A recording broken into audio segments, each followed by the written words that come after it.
జిల్లా మూసిమంచి ఎక్కడైతే మనం నిల్చున్నామో నేను చిన్నప్పుడు ఇక్కడ ఆడుకున్నటువంటి ప్రదేశం.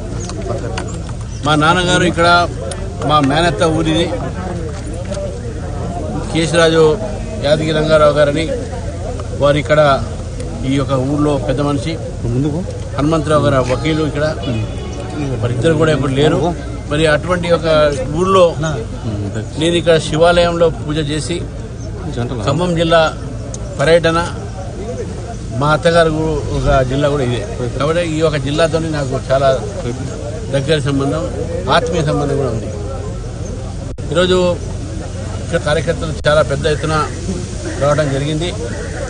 మరి ఖమ్మం జిల్లా ఈరోజు తెలంగాణ రాజకీయాల్లో కూడా 3 మంత్రులతో ఈ యొక్క రాజకీయ ఒక ప్రాముఖ్యత చెందినటువంటి ఒక ఖమ్మం జిల్లాలో నేను రావడము, ఇక్కడ భారతీయ జనతా పార్టీ రాబోయే రోజుల్లో పంచాయతీరాజ్ ఎన్నికల్లో నాంది పలకటానికి భారతీయ జనతా పార్టీ అధ్యక్షుడిగా నేను ఇక్కడ రావడం జరిగింది. నా పర్యటన ఇక్కడ మొదలుపెట్టడం జరిగింది. నేను ఈరోజు నమ్ముతున్నాను ఖమ్మం జిల్లాలో కూడా ప్రజల్లో మార్పు వచ్చింది.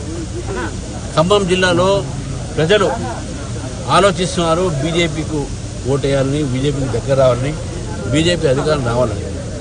కమ్యూనిస్టులు కూడా ఈరోజు చాలామంది కార్యకర్తలు బీజేపీలో చేరుతున్నటువంటి ఒక నేపథ్యం మేము చూసాం. గత ప్రభుత్వం బీఆర్ఎస్ ప్రభుత్వం కూడా భారతీయ జనతా పార్టీ కార్యకర్తల మీద తప్పుడు కేసు పెట్టి, రాజకీయ పద్ధతుల మీద తప్పుడు కేసు పెట్టి, అప్పటి నుంచి ఇప్పుడు కూడా కేసులు మా మీద పెట్టినట్టు సందర్భంగా ఒక కార్యకర్త ఆత్మహత్య కూడా చేసుకున్నటువంటి ఒక ఈ ఖమ్మం జిల్లాలో నేను ఈరోజు ఖమ్మం జిల్లా కార్యకర్తలని, ప్రజల్ని కోరుతా ఉన్నాను.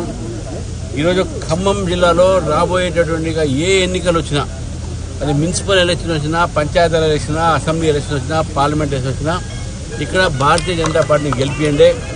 తెలంగాణలో మార్పు చూడండి. ముఖ్యంగా ఖమ్మం జిల్లా ఒక అభివృద్ధి చూడండి.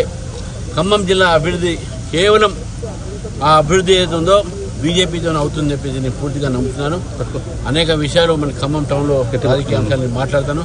కాబట్టి ఈ యొక్క స్వాగతానికి నేను కార్యకర్తలకు, కూసిమంచి ప్రజలకు నేను ధన్యవాదాలు చెప్తాను.